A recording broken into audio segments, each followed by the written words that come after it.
मुझे क्या मिला?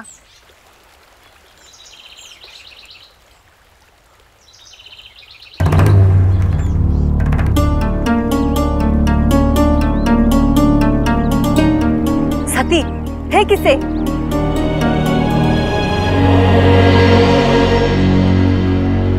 अरे पर क्यों?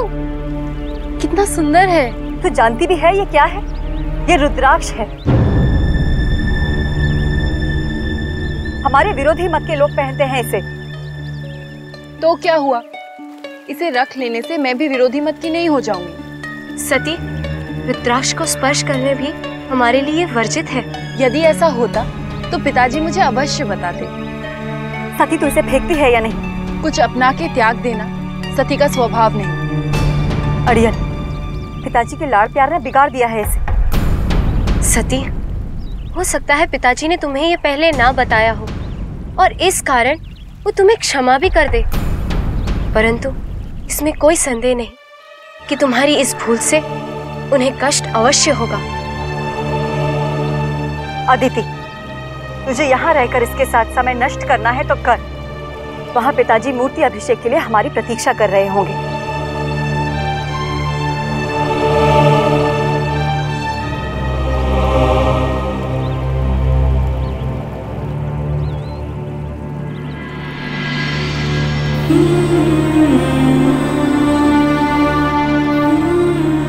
पिताजी के दुख का कारण मैं बनूं, ऐसा संभव ही नहीं।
प्रजापति दक्ष की सप्त ऋषि पधार रहे हैं।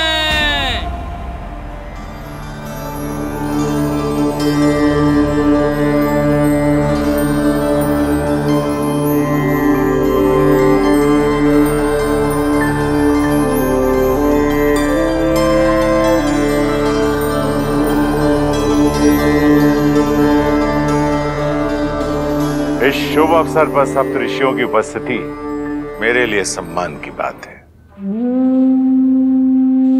मूर्ति के अनावरण की अनुमति दे मुनिवर।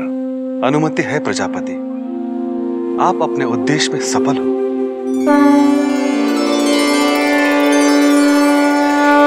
प्रजापति दक्ष की, प्रजापति दक्ष की, प्रजापति दक्ष की, प्रजापति दक्ष की, प्रजापति दक्ष की।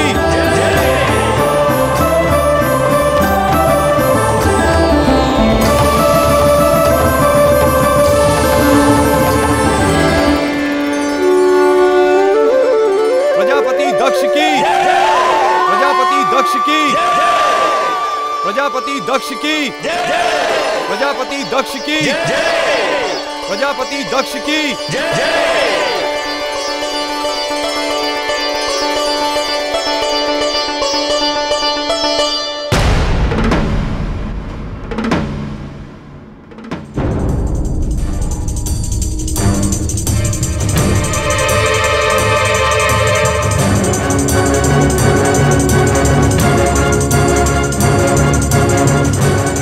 प्रजापति ने ये क्या कर दिया है? इस अधूरी मूर्ति की स्थापना कैसे होगी? प्रजापति दक्ष की, प्रजापति दक्ष की, प्रजापति दक्ष की, प्रजापति दक्ष की।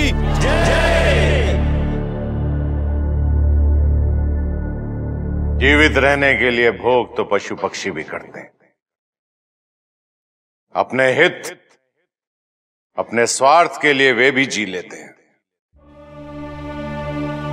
मनुष्य एक ऐसा जीव है जिसे ईश्वर ने अपने हित के साथ साथ संसार की भलाई और औरों के उद्धार के बारे में चिंतन करने की क्षमता प्रदान की है। इसी कारण सभी विधि विधान, सामाजिक और निजी जीवन व्यतीत करने की हर रीति नीति, इसकी स्थापना करके मैंने इस सभ्यता की स्थापना की है। किंतु आज जो मैं कार्य संपन्न करने जा रहा हूं वो मेरी कर्तव्य परायणता की पराकाष्ठा होगी। उस भव्य मंदिर का निर्माण और उसमें भगवान श्री विष्णु की मूर्ति की स्थापना, यह सदैव प्रतीक होगा हमारे मत का, हमारे विश्वास का, हमारी विचारधारा का और इस सत्य का, देवों में देव यदि कोई है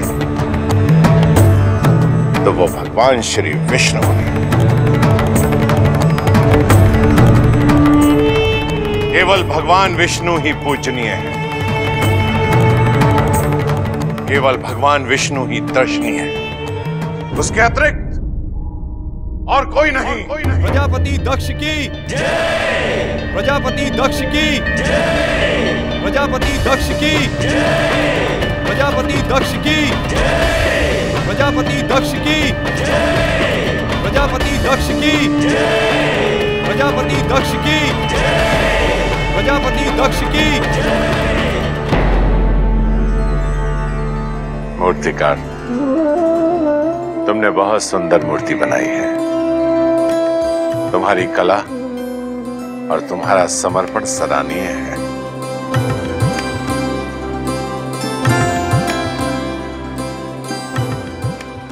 नहीं प्रजापति, इस मूर्ति को बनाने का सौभाग्य ही मेरा सबसे बड़ा पुरस्कार है। प्रणाम प्रजापति।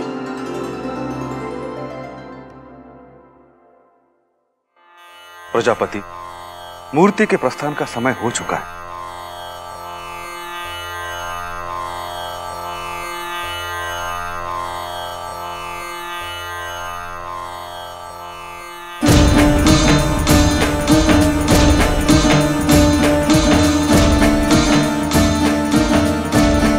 यदि अनुमान होता कि प्रजापति ऐसी दोषपूर्ण मूर्ति की स्थापना करने वाले हैं तो इसके अनावरण में सम्मिलित ही नहीं होते। क्षमा कीजिएगा ऋषि कश्यप, किंतु मैं इस पाप का भागीदार नहीं बन सकता। मुझे आज्ञा दीजिए। ऋषिवर, इस प्रकार प्रजापति दक्ष के इस यज्ञ से आपका चले जाना उचित नहीं है। काल के जिस समय खंड पर हम इस प्रक्रिया के साक्षी हैं, अवश्य ही यह भविष्य की किसी महान घटना का संकेतक है।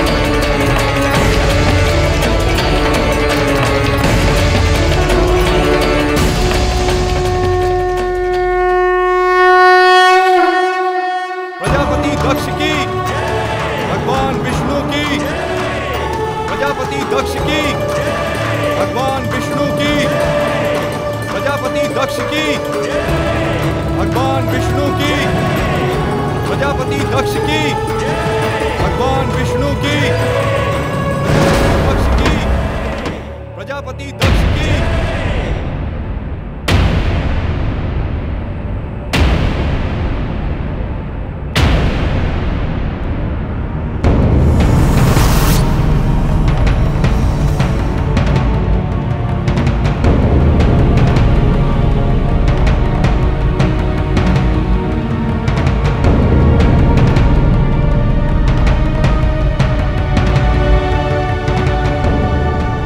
क्या समस्या है? प्रजापति ये सब कह रहे हैं कि मूर्ति बहुत भारी है। भारी है तो खींचने वालों की संख्या बढ़ा दो। जी प्रजापति।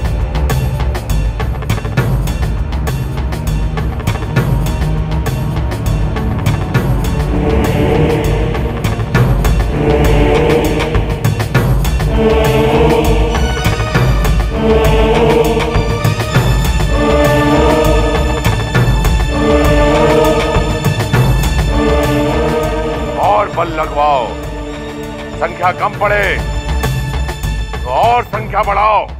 जी प्रजापति।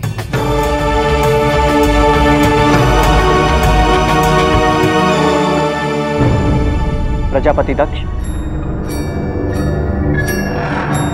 आप कितना भी प्रयास कर लें किंतु ये कार्य संपन्न नहीं हो पाएगा। आप क्यों स्वीकार नहीं कर लेते कि भगवान विष्णु की यह मूर्ति अधूरी है, इसलिए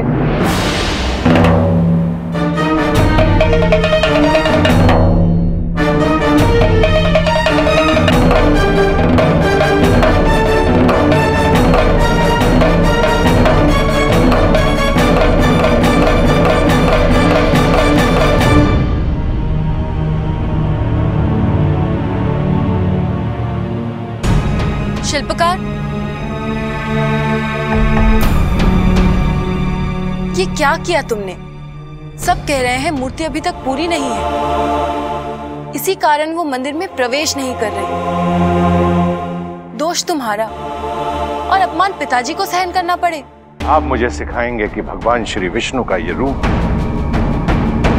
पूरा है या नहीं। अपने कार्य क्षेत्र में हस्तक्षेप करने का अधिकार प्रजापति दक्ष ने अभी तक किसी को नहीं दिया। देवी, मैं जानता हूं इसे आप मेरा दोस्त मानकर मुझ पर क्रोधित हो रही है, लेकिन मैं उतना ही कर सका जितना करने की मुझे अनुमति दी गई थी। स्वयं ईश्वर द्वारा स्थापित इस नियम को आप कैसे बदल सकते हैं प्रजापति? अभी भी समय है। आप कोई भी ऐसा कार्य ना करें जिससे आपको अपनी ही प्रजा के सामने लज्जित होना पड़े।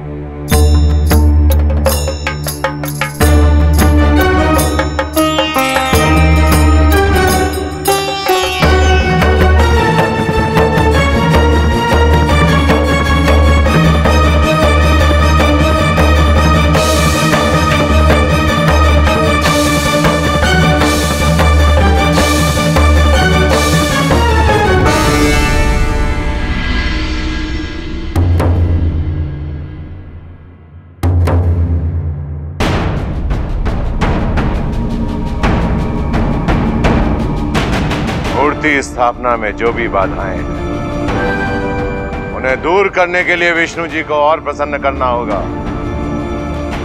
और उसका एकमात्र उपाय है नारायण यज्ञ।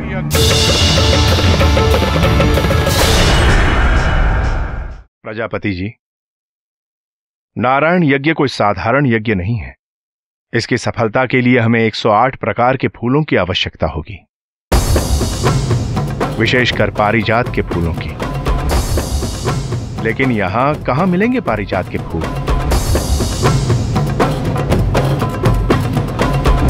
मैं लेकर आऊंगी पारिजात के फूल। सती तुम नहीं, मैं तुम्हें उस घने वन में नहीं जाने दूंगा। इसके लिए मैं किसी और को भेजूंगा। आपकी सेवा करने का अवसर मुझसे न छीनिए पिताजी, ये तो मेरा सौभाग्य है। सौभाग्य तो मेरा है कि मुझे तुम जैसी पुत्री प्राप्त हुई है। मेरे कारण तुम्हें तनिक भी कष्ट पहुंचे, इसके लिए मैं अपने आप को कभी क्षमा नहीं कर पाऊंगा। मुझे कुछ नहीं होगा, भगवान विष्णु मेरी रक्षा करेंगे। ताश्री, आप कतई चिंता ना करें, हम सब सती के साथ जाएंगे। आपकी सती को कुछ नहीं होगा, हमारा विश्वास कीजिए।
प्रणाम देवी। महर्षि दधीची के आश्रम में आपका स्वागत करता हूं। मैं दिशा भटक गई। दिशा भटकना ही दिशा को पाना है।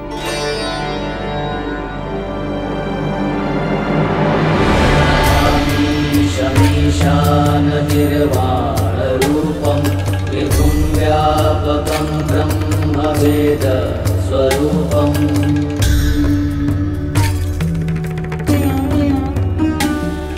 निराकारमोङ्कारमूलं तुरीयं गिराज्ञानगोतीतमीशं गिरीशम्। पहले कभी नहीं देखा ना किसी को यूं अपने शरीर पे भस्म मले रुद्राक्ष धारण किए। हम सबके जीवन का अंतशेष ये भस्म ही तो है, बस जो हमें कभी भूलने नहीं देता कि इस संसार में सब कुछ नश्वर है, स्वयं ये संसार भी। ऐसे संसार से फिर मोह कैसा? और ये बीज है रुद्राक्ष के। बीज कभी नहीं मुरझाते, कभी नहीं मरते, वो तो जीवनदायी है, आत्मा की तरह। इस सत्य से हम कभी दूर ना हो, इसीलिए हम रुद्राक्ष बीज की माला धारण करते हैं। यही हम शिव भक्तों की पहचान है। शिव? हाँ देवी, शिव। भगवान शिव शंकर महादेव, जिनकी दिव्यता को आपके पिताश्री प्रजापति दक्ष ने हमेशा से नकारा है।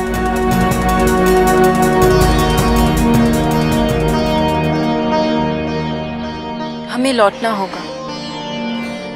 हमारी बहनें हमें ढूंढ रही होंगी, चिंतित हो रही होंगी, हम कहीं खो तो नहीं गए। पारिजात फूल की खोज में आपका यहाँ तक आना पहले से ही निश्चित था, दक्ष पुत्री सती।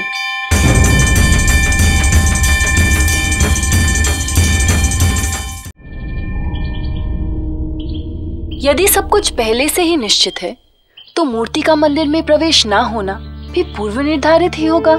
हाँ, और प्रजापति द्वारा किए गए इस नारायण यज्ञ का असफल होना भी। अधूरी मूर्ति की स्थापना नहीं की जा सकती है सती। ऐसा क्या है जिसके बिना वो मूर्ति अधूरी है? बताता हूँ।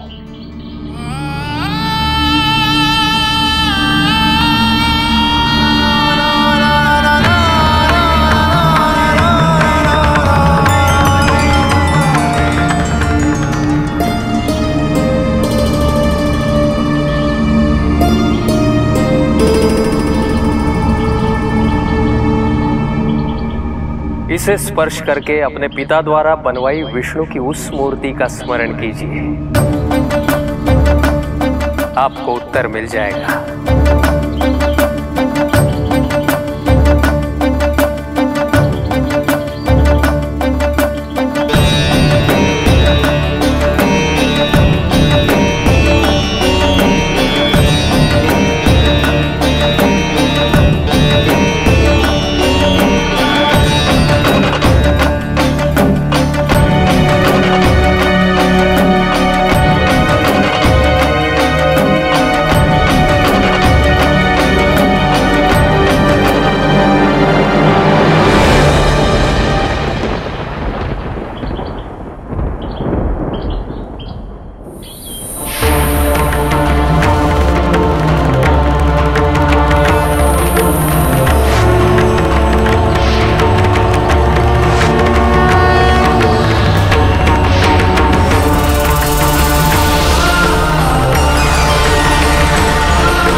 प्रकार ब्रह्मा संसार के रचयिता है, विष्णु संसार के संरक्षक, उसी तरह संसार के विनाशक है देवों के देव भगवान शिव। जिस प्रकार सृष्टि इन तीनों के बिना अधूरी है, उसी तरह अनंत शयन में विष्णु की वो मूर्ति कैसे संपूर्ण हो सकती है जिसमें ब्रह्मा तो है लेकिन शिव नहीं। ईश्वर के दिव्य नियमों में हस्तक्षेप करने का दुस्साहस वही करते हैं देवी, जो या तो मूर्ख हो या जिनके मन में ज्ञान का अहंकार वास कर रहा हो। क्षमा कीजिएगा महर्षि, परंतु मेरे पिता के लिए ऐसे अपशब्दों का प्रयोग ना करें। अस्वीकार करने से सत्य असत्य तो नहीं हो जाता देवी। उस मूर्ति में शिवलिंग को उसका दिव्य स्थान प्रदान किए बगैर प्रजापति दक्ष उस मूर्ति की स्थापना कभी नहीं कर पाएंगे।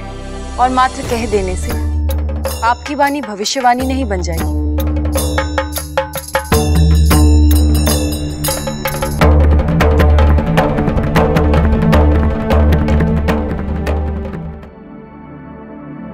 मैं सुवर्चा, ऋषि दधीची की पत्नी।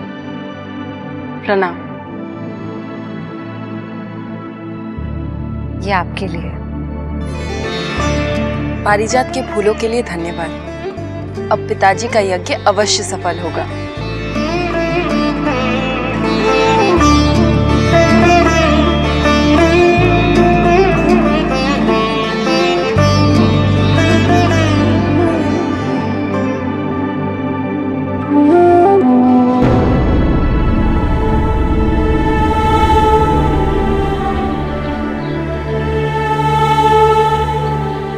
स्वयं को पाने के लिए मुझे भ्रमित होने की या भटकने की आवश्यकता नहीं है।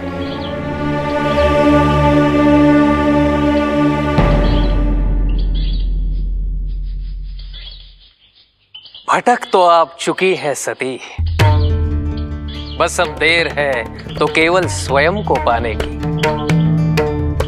अब आप कितना भी मुंह मोड़ लें, आपके जीवन का हर मार्ग आपको पुनः इसी रुद्राक्ष तक लाता रहेगा, तब तक जब तक आप उसे स्वीकार नहीं करती।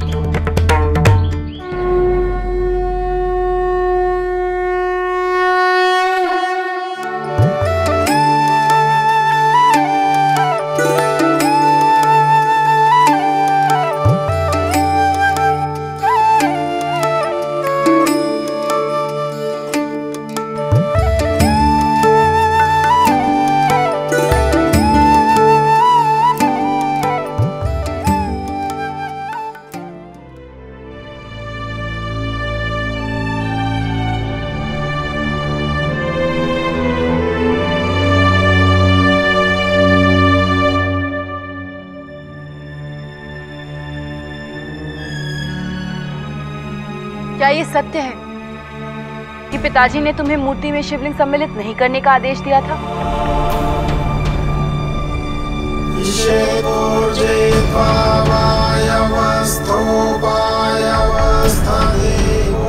तुम्हारे मौन का अर्थ हाँ है या ना?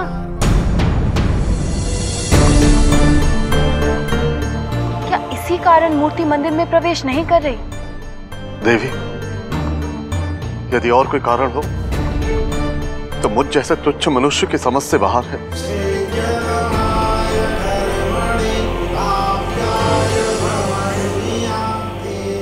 शिवलिंग रखने से मूर्ति मंदिर में प्रवेश करेगी, ये कहाँ लिखा है? शिवलिंग नहीं रखने से मूर्ति प्रवेश करेगी, ये भी कहाँ लिखा है देवी?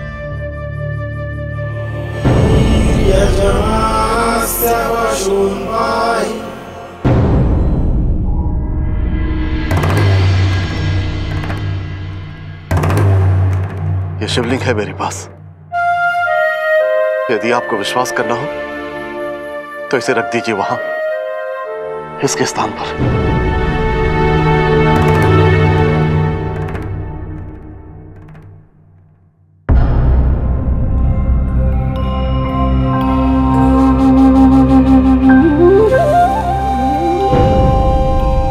भगवान विष्णु की, भगवान विष्णु की, भगवान विष्णु की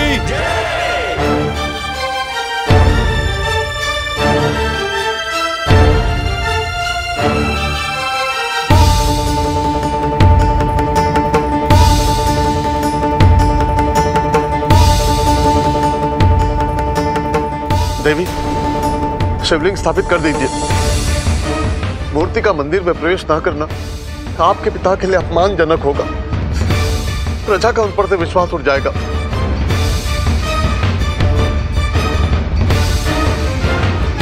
सबको जान के भी अपने पिता के सम्मान की रक्षा ना करना ये कैसे धर्म का पालन है देवी?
अब खींचो।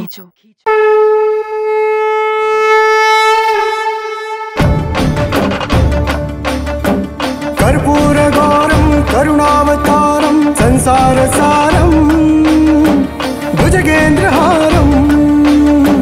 कर्पूरगौरं करुणावतारं संसारसारं भुजगेन्द्रहारं। सदा वसन्तं हृदयारविन्दे,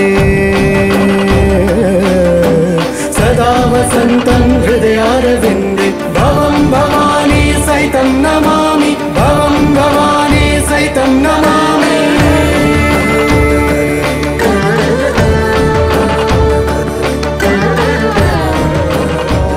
भगवान विष्णु की, भगवान विष्णु की, भगवान विष्णु की, भगवान विष्णु की।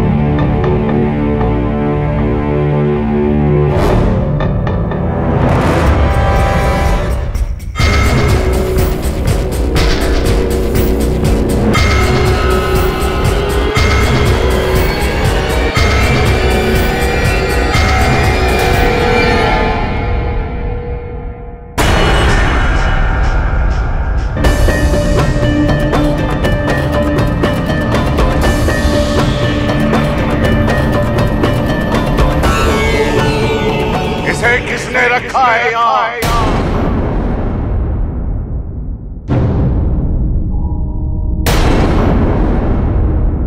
मैं पूछ रहा हूँ, इसे किसने रखा है यहाँ?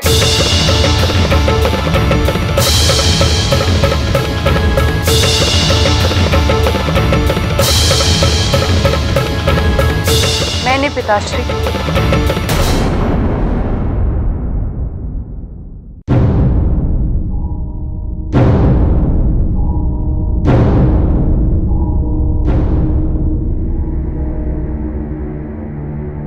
तुमने?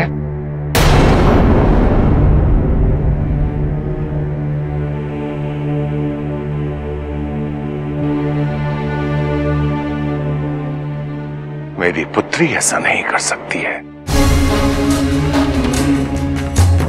कह दो कि यह सत्य है। मेरे स्नेह और मेरे विश्वास का तुम निरादर नहीं कर सकती हो पुत्री। मैंने जो तुम्हें शिक्षा दी, जो संस्कार सौंपे हैं, उसका तुम तिरस्कार करो, ये संभव नहीं है।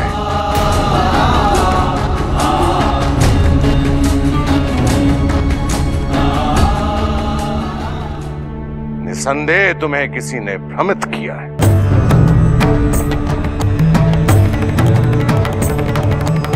कौन है वो सती?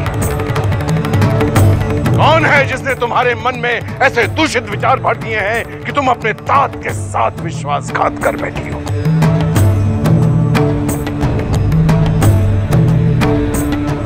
बोलो।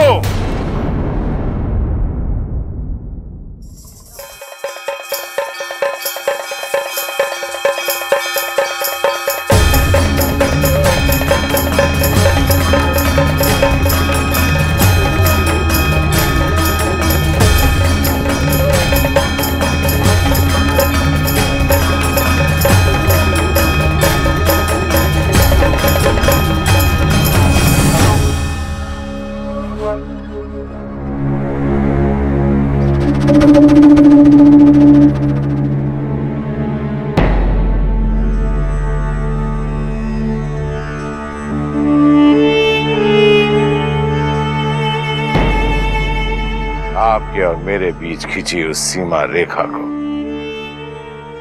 आज तक ना लांघना प्रमाण है इस बात का कि मैं आपका आदर और सम्मान करता हूं ऋषि दधीची। मुझे बहुत प्रसन्नता होती यदि आप भी इसका सम्मान करते, किंतु आपने मेरी पुत्री को भ्रमित कर अपनी तुच्छ और संकीर्ण सोच का परिचय दिया।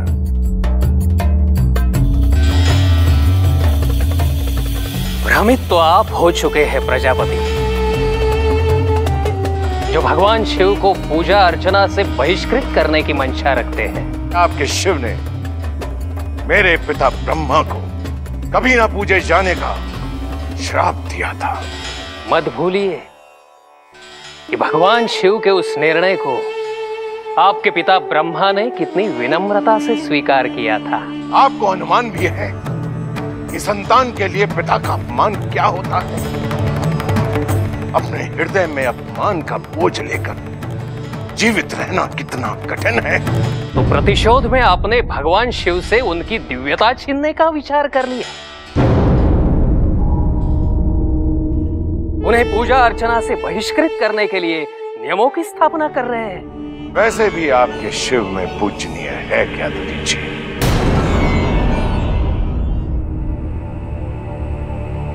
दोष मेरा है पुत्री, दोष मेरा है कि मैंने तुम्हें उस शिव के नाम से वंचित रखा। पर आज समय आ गया है जब तुम्हारा यह जानना आवश्यक है कि कौन है ये शिव। शमशान में निवास करता है, नशे का भोगी, भूतों असुरों अघोरियों के बीच उठने बैठने वाला। ऐसे प्राणी को भला कोई भगवान कैसे मान सकता है?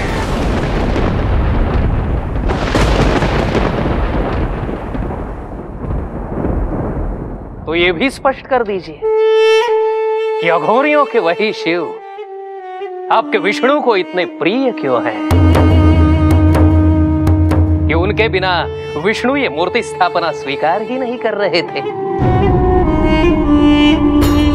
आप नारायण यज्ञ की शक्ति पर प्रश्न चिन्ह लगा रहे हैं दधीची। जब आवश्यकता श्रद्धा की हो, शक्ति की अपेक्षा व्यर्थ है। श्रद्धा उस असभ्य शिव के उपासकों को श्रद्धा का अर्थ भी पता है। शिव को पाने का सबसे सरल माध्यम श्रद्धा ही तो है। अनुभव करना चाहेंगे?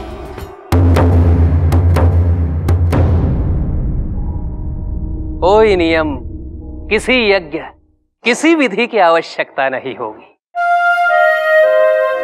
शिव तो बस एक बेलपत्र पे भी खींचे चले आएंगे।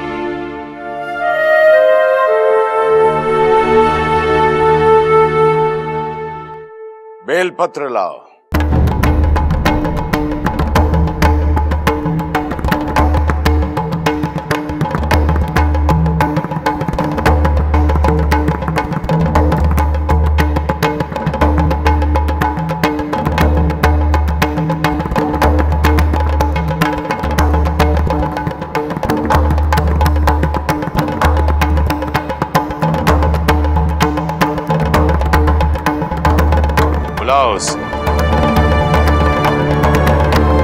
ताकि सब देख सके उस अभद्र को, जिसे ये लोग अपना भगवान मानने की भूल करते आए।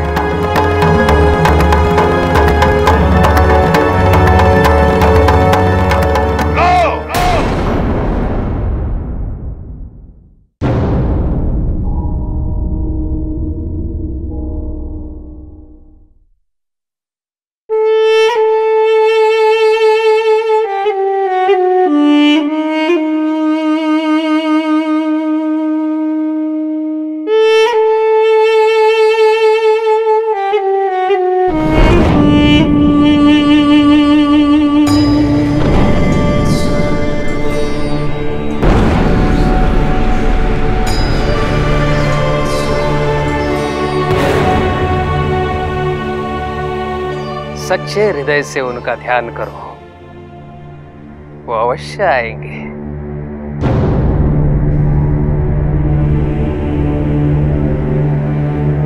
लो,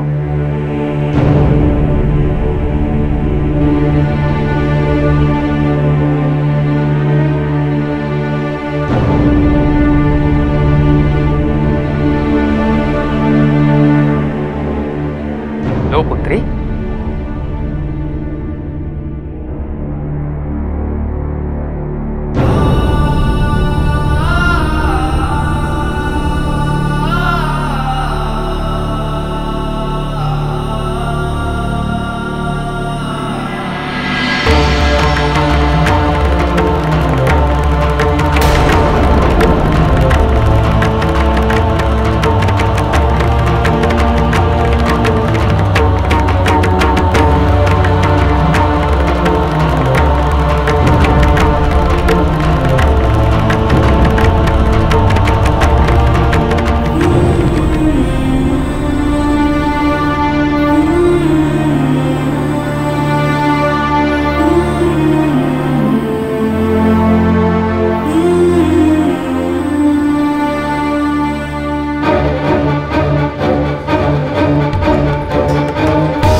सारसारं भुजगेन्द्रहारं सदा वसन्तं हृदयारविन्दे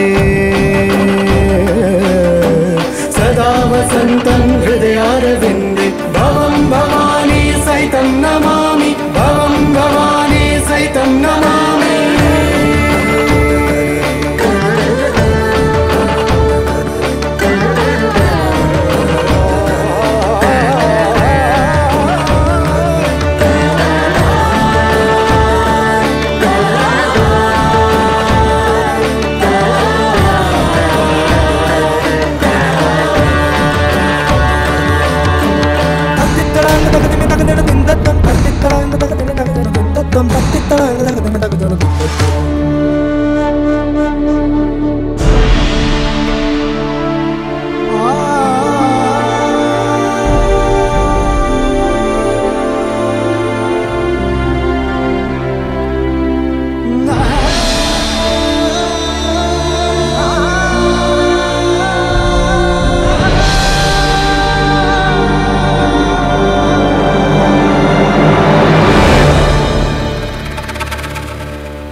आज प्रजापति ने कैसे स्मरण किया?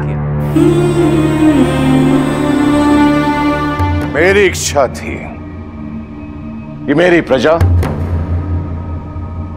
और मेरी पुत्री भी देखे कि आप हैं कौन।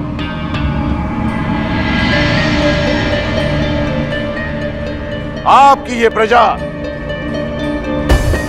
ये मानती है कि आपको प्रसन्न करना बहुत सरल है, क्योंकि ना तो आपके लिए कोई नियम अनिवार्य है और ना ही आपकी आराधना में कोई विधि विधान का महत्व है। इसलिए वो आपको भोलेनाथ बुलाते हैं। मूर्ख नहीं जानते हैं कि शिव की वास्तविकता तो इसके विपरीत है। मेरे पिता ब्रह्मा को सत्कार, स्थान और उत्सवों से विहीन करने से लेकर आज इस उपयुक्त समय पर इस मंदिर में पधारने तक आपकी हर चाल सुनियोजित है। उसमें षड्यंत्र की गंध आती है। आप अपनी मर्यादा भूल रहे हैं दक्ष प्रजापति, भूल रहे हैं कि आप जिनसे ऐसे वाक्य कह रहे हैं वो स्वयं महादेव हैं। आप एक साधारण नहीं, ब्रह्मा का पुत्र हूं मैं, ब्रह्मा का। यदि ब्रह्मा ने इस संसार की रचना की है तो मैं हूं उसका संचालक। मैंने ही इस भूमि को उपजाऊ बनाया है, व्यवस्थित किया है, जीवन निर्वाह योग्य बनाया है। यदि मैं इस प्रजा को नियमबद्ध नहीं करता तो कौन पूछता इन ब्राह्मण और ऋषियों को? मैं ही हूं जिसने यज्ञ संस्कृति से सारे संसार का उद्धार किया है। साधारण नहीं हूं मैं। किसके लिए दक्ष? किसके लिए किया ये सब? संसार का संचालन, नियमों की स्थापना कर इस भूमि को निर्वाह योग्य बनाना, ये एक प्रजापति का दायित्व ही तो है। इसी कारण आपकी उत्पत्ति हुई, तो फिर उपकार कैसा और किस पे? प्रजा पे? कैसे प्रजापति? अपने चारों ओर देखिए, वो सूर्य, ये पेड़ पौधे, मिट्टी, पवन, पशु भी, सब इस सृष्टि को चलाने में, संतुलित रखने में प्रतिदिन अपना अपना योगदान दिए जा रहे हैं। कभी किसी को अपनी महानता का बखान करते सुना है आपने?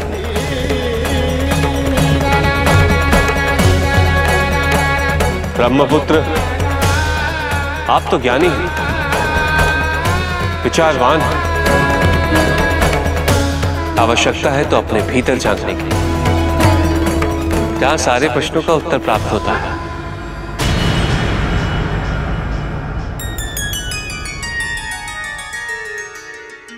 मैं तो वैरागी हूं, ना सम्मान का मोह, ना अपमान का भय, ना शत्रु, ना मित्र, ना कोई अपना, ना पराया, ना इस संसार से कुछ लेना, ना कुछ देना।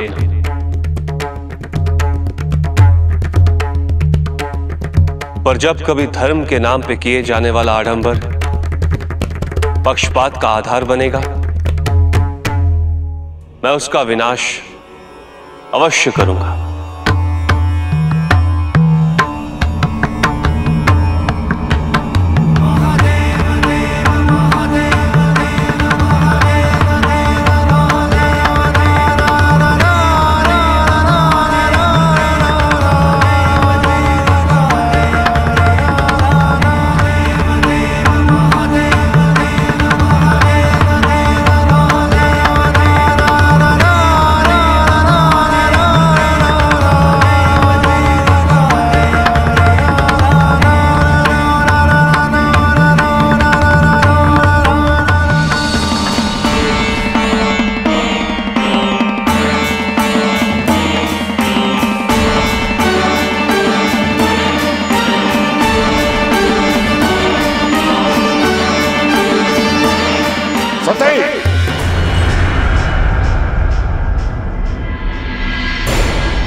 मैं कहती थी ना, सती एक न एक दिन पिताजी को अवश्य दुखी करेगी।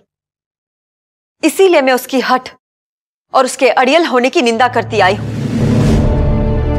अपने आगे उससे कुछ भी नहीं दिखता। ख्याति दीदी, ऐसा नहीं है। ऐसा ही है।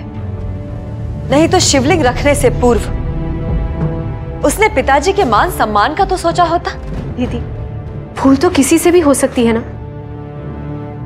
अपने पिता के विरुद्ध जाना और उनके अपमान का कारण बनना भूल नहीं, पाप है अदिति।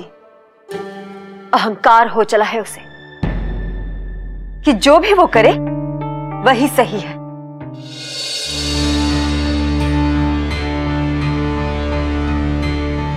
दीदी, आप कृपा करके शांत हो जाइए। सती यहीं आ रही है।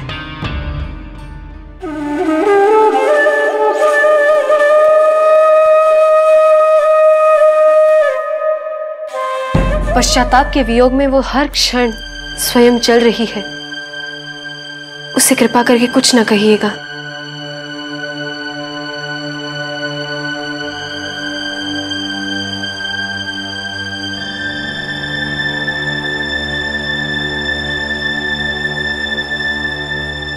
पिताजी मुझसे अब तक क्रोधित हैं। क्यों? नहीं होना चाहिए। जो कुछ भी तुमने किया उसके पश्चात क्या अपेक्षा करती हो? सबके सामने अपमान सहकर भी पिताजी तुम्हें हृदय से लगा लेंगे? दीदी, इसमें इसका क्या दोष? पिताश्री ने स्वयं ही सती को शिव और उनके मत से जुड़े तथ्यों से वंचित रखा। इसने तो शिव का कभी नाम भी नहीं सुना था। मैंने जो कुछ भी किया पिताजी के हित के लिए किया।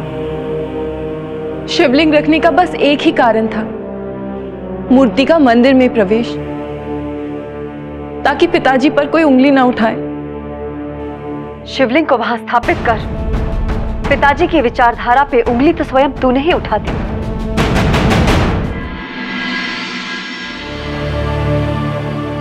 सती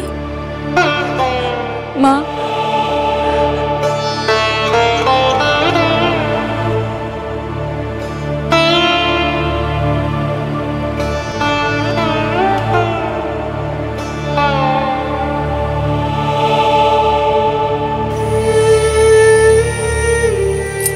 माँ, मुझे एक बार पिताजी से बात करनी है। मुझे उनके पास लेकर चलिए।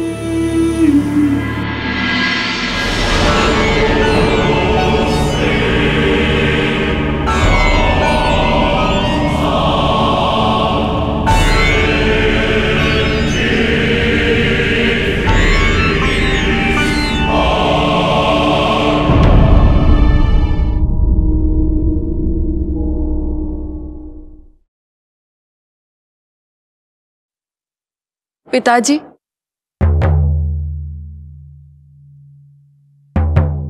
मैं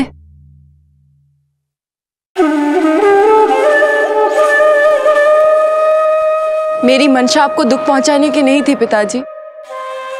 मैंने तो स्वयं ऋषि दधीची से तर्क किया और उनकी कही को असत्य ही माना। पर उस क्षण मंदिर में न जाने क्यों मुझे ऐसा लगा कि आपके सम्मान की रक्षा करने का बस यही एक विकल्प रह गया है। पिता की विवशता एक पुत्री से देखी नहीं गई और वो एक प्रजापति की पुत्री होने का दायित्व ही भुला बैठी।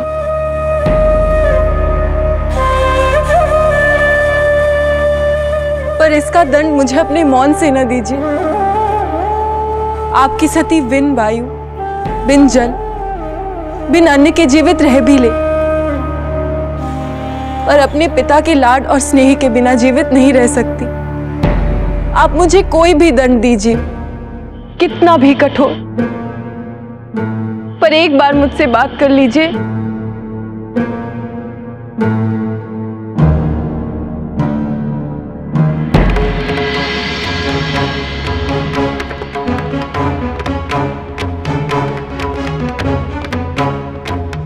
तुम कैसे भूल गई कि प्रजापति दक्ष की प्रतिष्ठा किसी पर आश्रित नहीं है? उस शिव पर तो कदापि नहीं।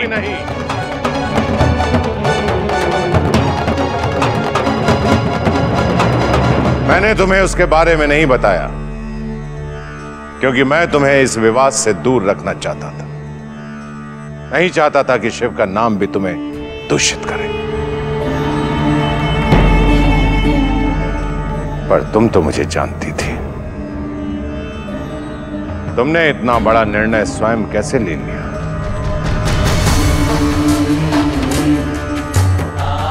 मैं जानता हूं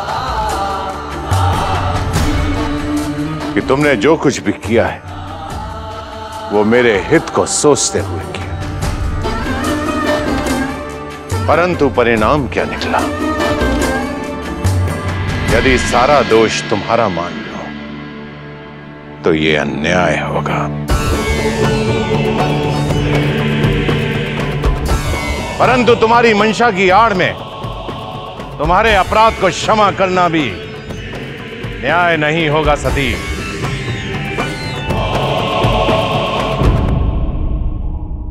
सती को अपने किए पर पछतावा है स्वामी, इसे क्षमा कर दीजिए। नहीं मां, क्षमा पाकर मुझे अपने कर्मों के बोझ से मुक्ति नहीं मिलेगी। मैं प्रायश्चित करना चाहती हूं।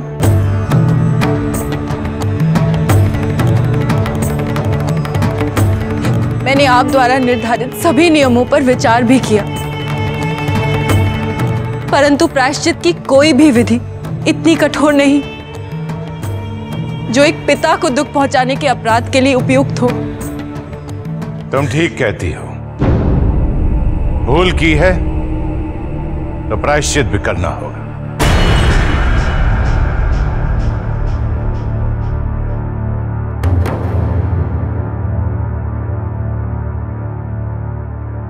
अगले 7 दिन तक तुम अन्न को ग्रहण नहीं करोगी।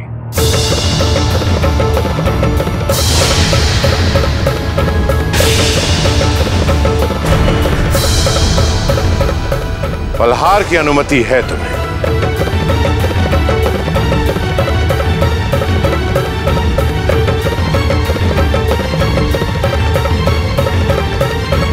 और कमल के 1 लाख फूलों पर तुम्हें विष्णु जी का नाम लिखना होगा।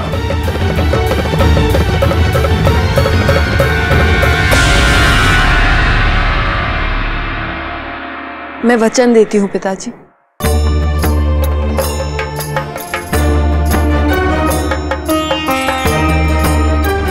इस प्रायश्चित का एक नियम और भी है जिसे तुमने अपनी पूरी निष्ठा से निभाना होगा। यदि नहीं निभा पाए तो तुम्हारा प्रायश्चित विफल हो जाएगा। आपकी सती को हर कसौटी स्वीकार है।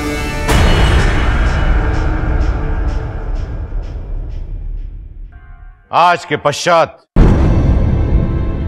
एक क्षण भी तुम उस शिव का विचार अपने मन में नहीं आने दोगी जिसने भरी सभा में तुम्हारे पिता को अपमानित किया।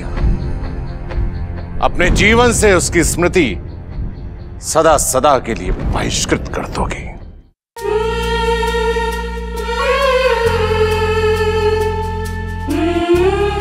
आपके दंड आदेश की कठोरता इस बात का प्रमाण है कि आपका आपकी सती पर से विश्वास पूरी तरह से उठा नहीं। मैं वचन देती हूं पिताजी, आपको पुनः निराश नहीं करूंगी।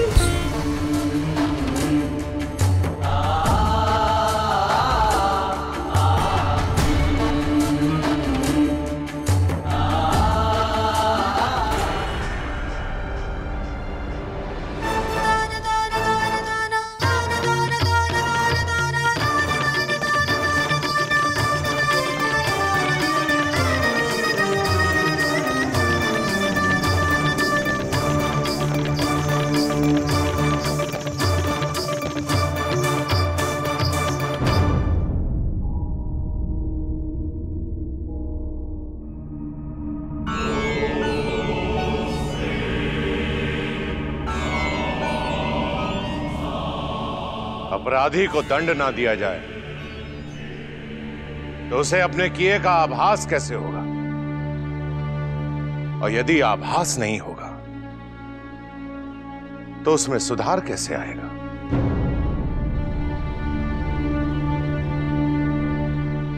मेरे नियमों का उल्लंघन करने का अर्थ है मेरी सभ्यता को चुनौती देना, और यह अधिकार मैंने किसी को नहीं दिया, भले ही वो मेरी पुत्री क्यों ना हो। यदि आज अपनी सती को कठोर दंडादेश सुनाते हुए मेरे स्वर कांप जाते, तो क्या अधिकार रहता मुझे किसी और को दंडित करने का? तो प्रजापति, अपराध तो वो होता है जो जानबूझकर किया जाए। जो अनजाने में हो वो अपराध नहीं, भूल कहलाती है। उसके लिए इतना कठोर प्रायश्चित निर्धारित करना ये क्या उचित होगा? महर्षि कश्यप, भूल हुए अपराध, किंतु उससे कितनी क्षति पहुंचे, दंड उस पर निर्धारित किया जाना चाहिए। प्रजापति दक्ष ने सती को दंडित कर अपनी निष्पक्षता का प्रमाण दिया है।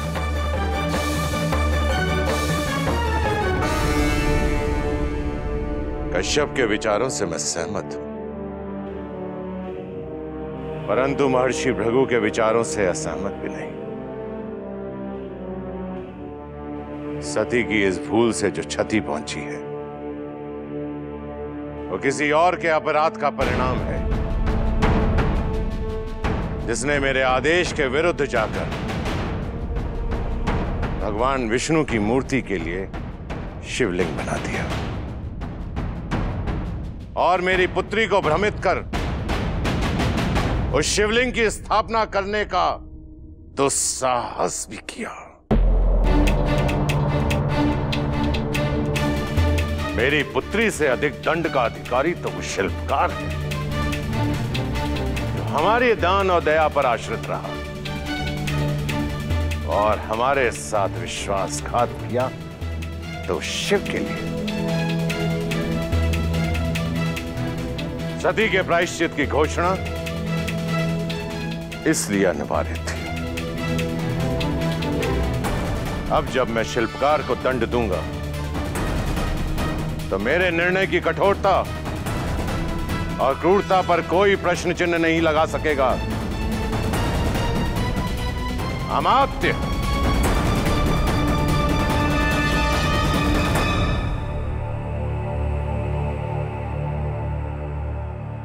जी प्रजापति।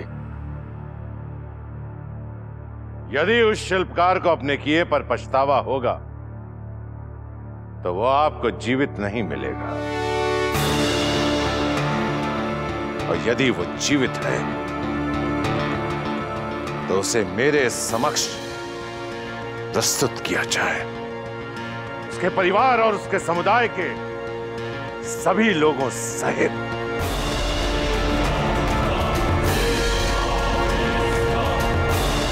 जो आ गया प्रजापति।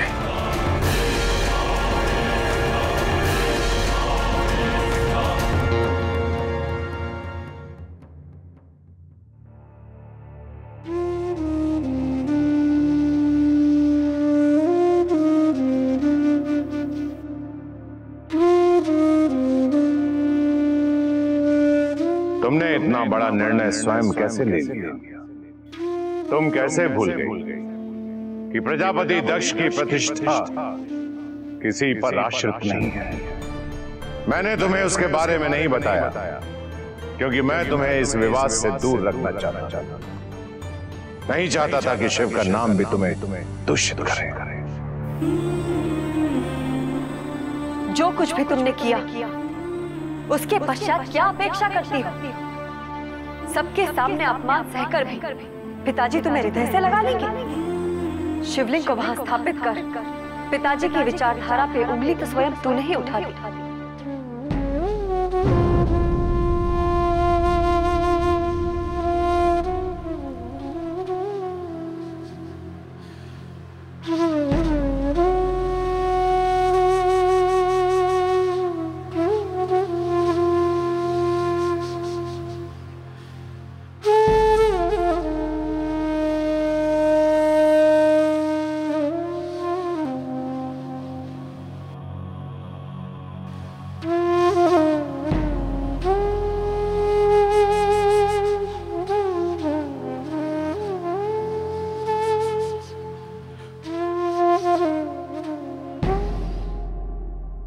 आप कुछ कहना चाहती हैं?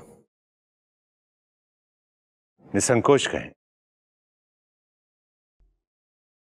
कहना तो चाहती हूँ, किंतु ये समझ नहीं आ रहा कि सुनने वाला कौन है। यदि सुनने वाले प्रजापति दक्ष हैं,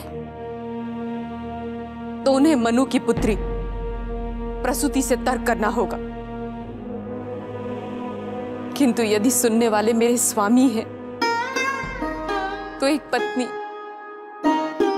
एक मां अपनी व्यथा सुनाना चाहती है।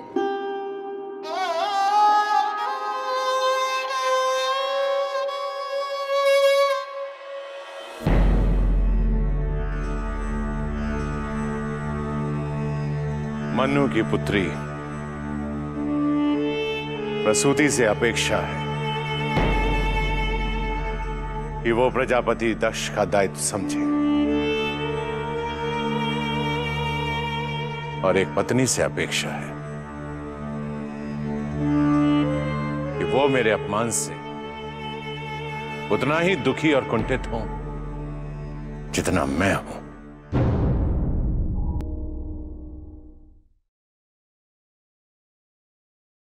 शिव और उसकी अराजकता से इस युद्ध को जीतना मेरे लिए अति आवश्यक है, और मैं चाहूंगा कि मेरे परिवार का हर सदस्य मेरा समर्थन करे।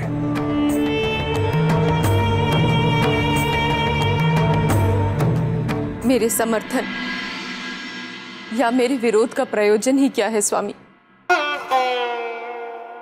हर परिस्थिति में दुख और पीड़ा तो मेरी पुत्री को ही सहनी है। मैं जानता हूं आपको चिंता अपनी पुत्री की है। क्या आपको चिंता नहीं है स्वामी? सती को इतना कठोर दंड देकर आप पर क्या बीत रही है, ये मैं समझ सकती हूं। आपके तो प्राण बसते हैं सती में, और एक वो है आप ही की तरह कठोर, जिद्दी, और आप दोनों की जिद के बीच मैं ही हमेशा पिसती रहती हूं। यदि नियमों की रचना करने वाले स्वयं इन नियमों का पालन कठोरता से नहीं करेंगे, तो उनकी प्रजा उनका सम्मान नहीं करेगी। हमारी प्रतिष्ठा दांव पर लग जाएगी।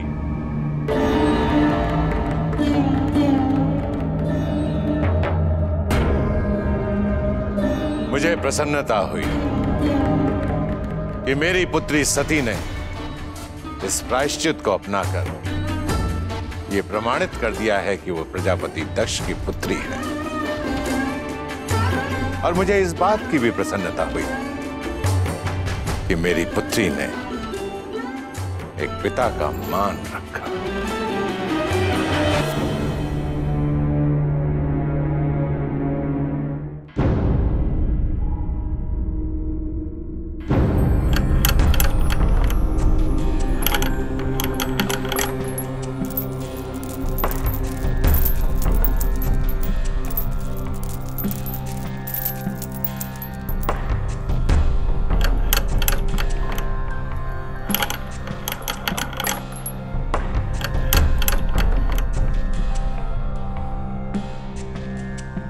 क्या बात है महर्षि भृगु?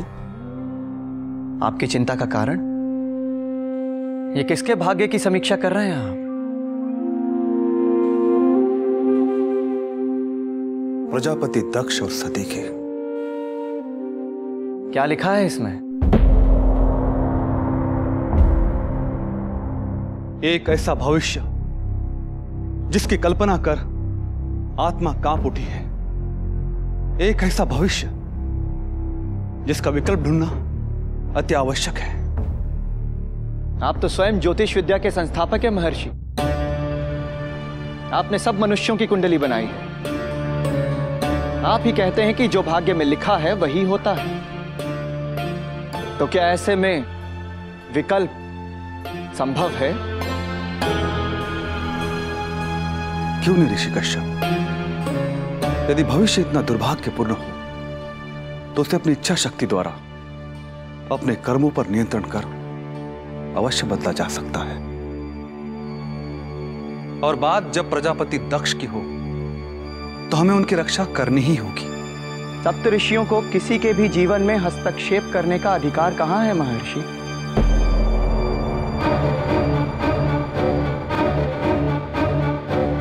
निर्बल होते हैं वो जो हाथ जोड़कर नियति को स्वीकार कर लेते हैं, और यही अंतर है हम में और साधारण मनुष्य में। महर्षि, नियति से बच पाने का यदि कोई मार्ग है तो वो है ईश्वर के प्रति समर्पण। किंतु यदि कोई स्वयं को ही ईश्वर समझने की भूल कर बैठा हो, ऐसे व्यक्ति के समक्ष भला क्या विकल्प है? मैं आज तक नहीं समझ पाया क्या प्रजापति दक्ष के साथ है या नहीं।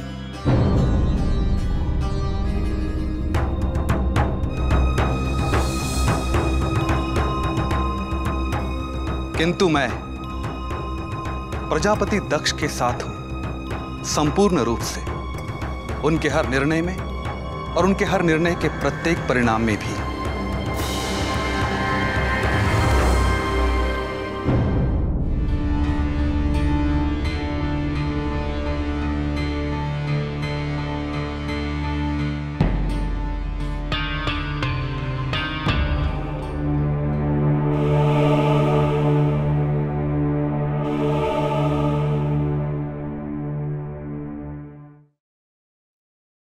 क्या आवश्यकता थी सती?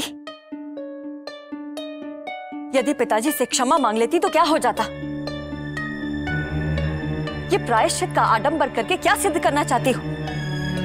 कि तुम पुनः पिताजी की आशाओं को तोड़ने में निपुण हो? दीदी, क्या कह रही हैं आप? हमारी लाडली बहन पिताजी को वचन जो दे आई है कि ये प्रायश्चित पूरा करेगी, वो भी इतना कठोर। पिताजी भी आश्वस्त हो गए, उनकी आशाएं बन गई। किंतु क्या इसने एक बार भी सोचा कि यदि ये प्रायश्चित पूरा ना कर सके तो पिताजी को और कितनी ठेस पहुंचेगी इसके कारण? दीदी, आपने पहले से ऐसा कैसे सोच लिया? अभी तो इसका प्रायश्चित भी आरंभ नहीं हुआ है। इसमें सोचना क्या है? स्पष्ट है, हर सुख साधन में पली बढ़ी सती क्या इनके अभाव में रह पाएगी? तुम्हें क्या लगता है ये निराहार रह पाएगी? कहां से एकत्रित करेगी ये इतने कमल के फूल विष्णु नाम लिखने के लिए? हमारे भवन से कोसों दूर तक यदि इसने सभी कमल के फूल एकत्रित कर भी लिए तो भी 20-25 हजार कमल के फूल से अधिक नहीं निकलेंगे। 1 लाख तो बहुत दूर की बात है।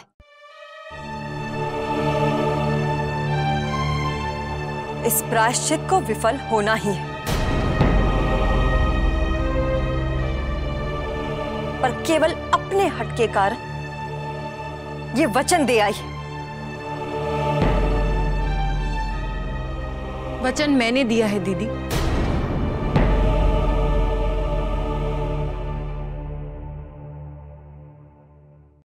हाँ, पर अब तक ये नहीं जानती कि ये सब संभव कैसे होगा। पर यही तो मेरी परीक्षा है, पिताजी के लिए मेरे प्रेम की, समर्पण की। मैं इस बार पिताजी को लज्जित नहीं होने दूंगी। यदि किसी भी कारण मैं अपना प्रायश्चित पूरा ना कर सकी तो पिताजी को दुखी देखने से पूर्व मैं अपने प्राण त्याग दूंगी।